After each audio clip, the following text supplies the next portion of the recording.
Alright guys, Supreme Kami here, and today we are gonna do a quick alteration review for the Turn 8 Gundam. So I am actually a little bit biased on the Turn 8 Gundam, and there is a specific reason why, as I'm pretty sure you guys do know why that is, but in terms of the Turn 8, we have 4 EXQs, and then we have 4 parts with portraits, so yeah, let's actually get started. So let's actually go over to the head part. So I actually do have the, what is it, the Banshee NOP actually going on here, just to kind of show you guys like what kind of differences we're looking at, because this one, what was it? This one is actually not that bad, but if you do take a look at the turn A, I feel like I like the overall stat distribution they went for in this type of unit rather than the Banshee Norn, because the reason being, if we do take a look at the tournament right now, they gave you a very high offensive stat already, so that's actually a really good sign, because I feel like not a lot of people have that 40% change gear. So just having a base high or high base melee attack is better than having a low base melee attack. Then they give you like a really high melee defense like they did for the Banshee Knights. So I definitely do like the setup they're doing. But going back to this overall unit, so this one, they actually did give us a counter EXQ. So this one, if your enemy is going to be using anything that has a bindable, so usually they should have like a tag up top that says disbindable. So this one's going to be countering that, and then within that point, it's going to activate its own EXQ. What's interesting about this one, not only does this one actually give you a health recovery, this one also gradually gives you a 5% recovery, depending on how long it lasts. So 67 for the effective time, or yeah, so that's actually really good. The reason being why they gave us something like that, or why they are starting to implement this, I think back when we have the XT Dark Matter, I think that was the first one to have a continuously recover HP type deal, which we're gonna go over in a second why this is really important. But overall, this is pretty good. We don't really see a whole lot of counter EXQ, especially in the head part, so I'll definitely take it. I'm not gonna complain about that. EXQ wise, it is still gonna be the same as what they have for the original version, so that's kind of unfortunate. But stat wise, it's gonna be a swallow, so pretty high. But I guess my last complaint is big scale. At this point in time, we really don't need a whole lot of big scales, because we just have too many. Like, pretty much everything I have listed over here are big scales and stuff. So, yeah, I just don't think we need that much, right? Especially when we do take a look at something that are good, like this one. I consider this one being, pretty good, but you can't use it because big scale cannot really subslot into a big scale properly. So, yeah, you might look into options like this one doesn't work, right? You got opener big scale, so kind of unfortunate. I just wish that they would kind of slow down on the release on big scale. Like, it just doesn't make sense to me. But that's pretty good. Would I alter it? Not necessarily important, just because it's a counter EXQ, so I wouldn't really put too much effort into it. So going over to the torso. Torso is pretty much going to be revolving around good armor, good offensive stat, low defensive, low resistance. So that's pretty much like the trend. So it's kind of like going down this direction, which is kind of like the trend that they are doing. So it's not much I can say about that, rather than saying, oh, it's good or it's actually bad, or whatever. Just gonna continue to following the trend of just having protect high firepower. I think that is definitely gonna be the more prominent thing that we are seeing on some typical parts. So yeah, high stat obviously, so no complaints about that. Some sort of option, you guys can see that we really don't have too much, honestly, just anything that's not big scale. So it is going to be hard if you do want to build upon that in a way. But the most important thing is we are finally getting a nuke. So they actually dropped us the nuclear missile. That is actually something that was really missing from this overall unit. That makes it really powerful, because in other games, like referring back to STGO, they have this one, or even if we refer back to like the SD Gundam Battle Lion, I believe they actually do have a nuke. So it's finally time to kind of have it in this game. So not bad. Unfortunately, I did not pull on this one, so or I did point it, but it didn't land on the torso, so we will not be able to see some nuking action. But other than that, I don't think there's any much to talk about this one. Simply, you want to use this if you do not have a good torso piece. This one is really excellent to build pot because Protect High Firepower, it's just an easy combo to work out with, and big skill, right? Definitely really important, and high armor. So you want to add on top of that. Arm parts. I think arm part is actually quite good for a change because they actually give us a fairly free. I would say a more generalized EXQ cooldown. The only condition they're talking about is a beam resistant. Over 5,000 beam resistant, then you have a all-encompassing EXQ cooldown. So this is what we love to see.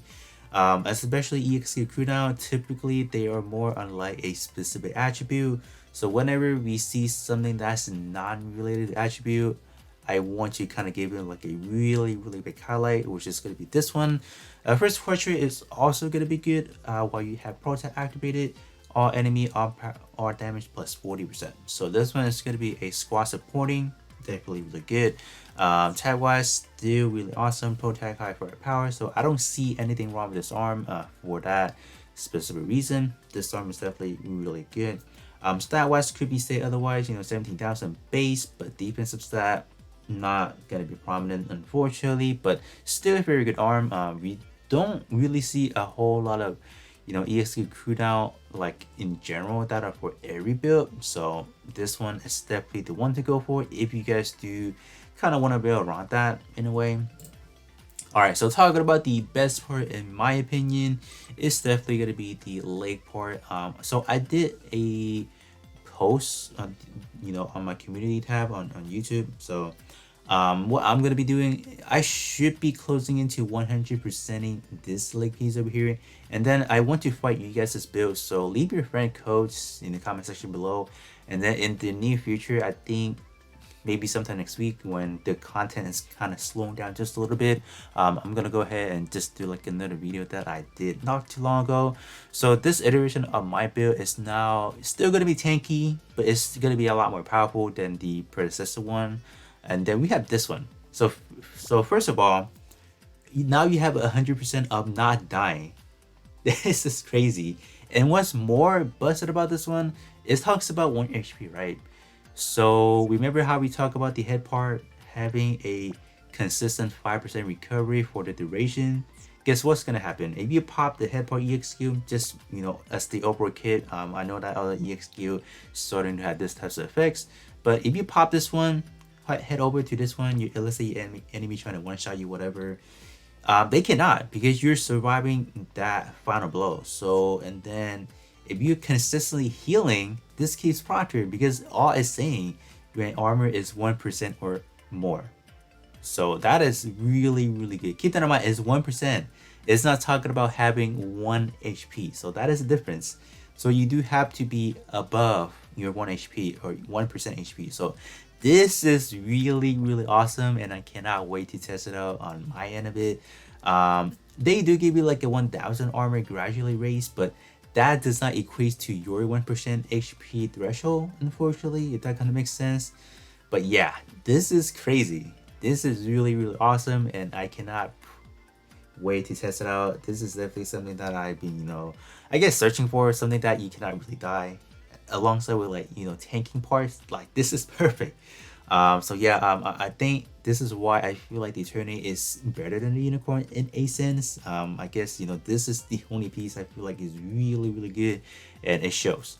But yeah, one piece doesn't really makes up for like the entirety of it. Like I said again, arm part is still really good. So arm parts, leg part, they're definitely solid. But now moving over to, I forgot to say, while it's good, the tags. Heavy armor, are you smoking? Like why? I guess it kind of makes sense if you want to twist the plot of saying, oh, because it recover HP or it recover armor, so heavy armor kind of works. But I don't know, man. Like why? It still doesn't fit, in my opinion. So I don't know why they did that. But unfortunately, we got to do what they have for us here. But going over to the dual beam saber, I don't think this one needs any more explanation. This one's simply just dashing out 50%, all damage traits. So it's actually not too bad, especially for melee builds, because I do feel like we are kind of lacking in that department. So I guess having more wouldn't really hurt. But in the other sense, this one you do have to be using it on a heavy armor base. So I really don't know how, optimal that could be. I know that heavy armor does also boost. Does it boost? Oh, it does not actually. Hold up. So it actually does not boost anything melee related. So this one you can technically toss it into your shooting base build and it's no problem, because you do have that burst tag right there, heavy armor, if you do want to choose that. But this one is just a freebie, honestly. I don't think there's any much to talk about except for this tag condition. But other than that, that's pretty good. It does not really support anything for shot attack related except for the trait itself. So this one is good in a right situation. So I would leave this one as a really situational base. So I don't think anyone can just say, oh yeah, I like the dual beam saber because it traits, but you just got to take a look into this one. It's not really user friendly in a sense, if you want to put it like that, but it's still there.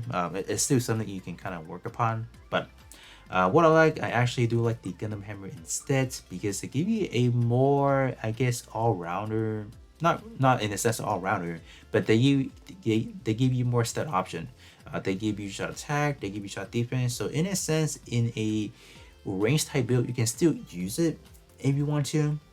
If you want to, but I just kind of like the option of just having a more diversified kind of stats than rather than just, oh, let me give you like a raw 18,000 and just call it a day. So this one is lazy. They give you great traits in a way, but stat wise it's kind of like not really.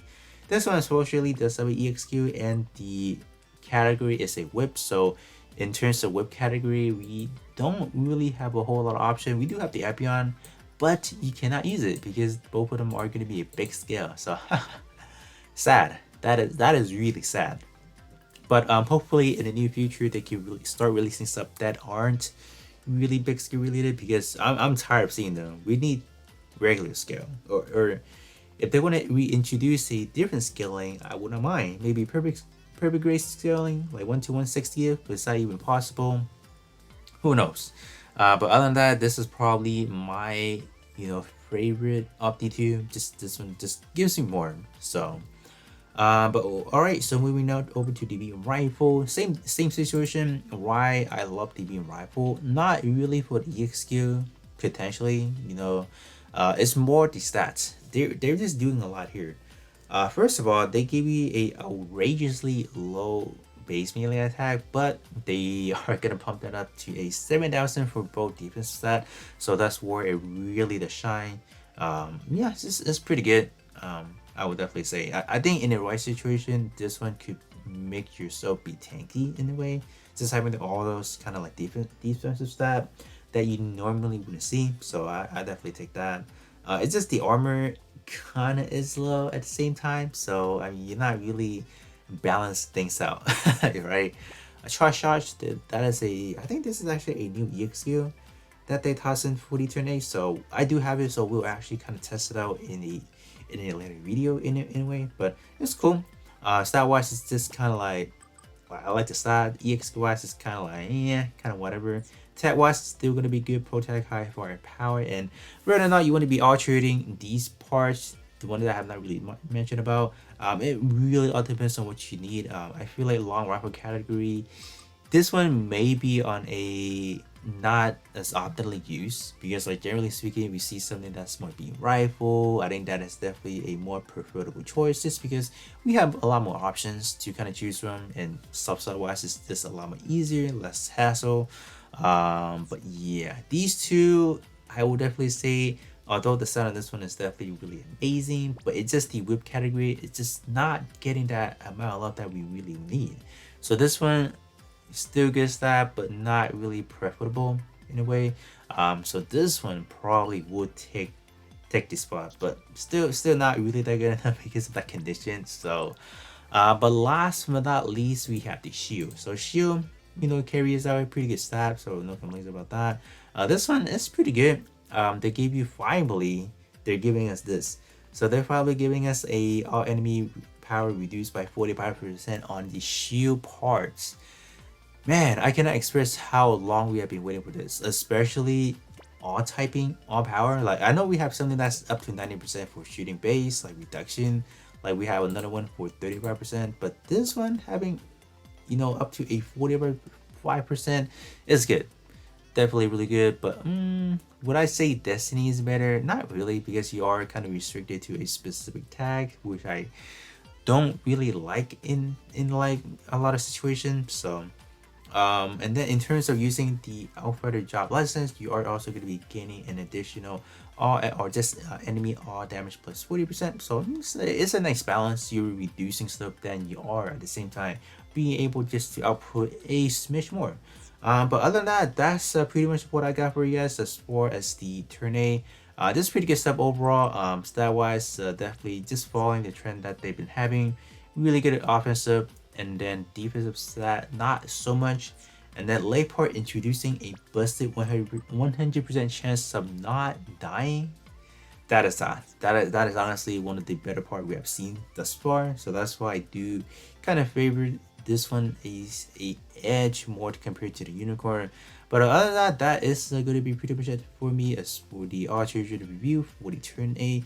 And then I think tomorrow I'll be reviewing the unicorn just so you guys can have both comparison in a way, just to see which one of the two is better, since both of them are going to be melee based. But this one, I don't think this one is not going to be facing him anytime soon because of this busted ability. So yeah, but other than that, that's pretty much for me, and then I'll be catching you guys all on the next one.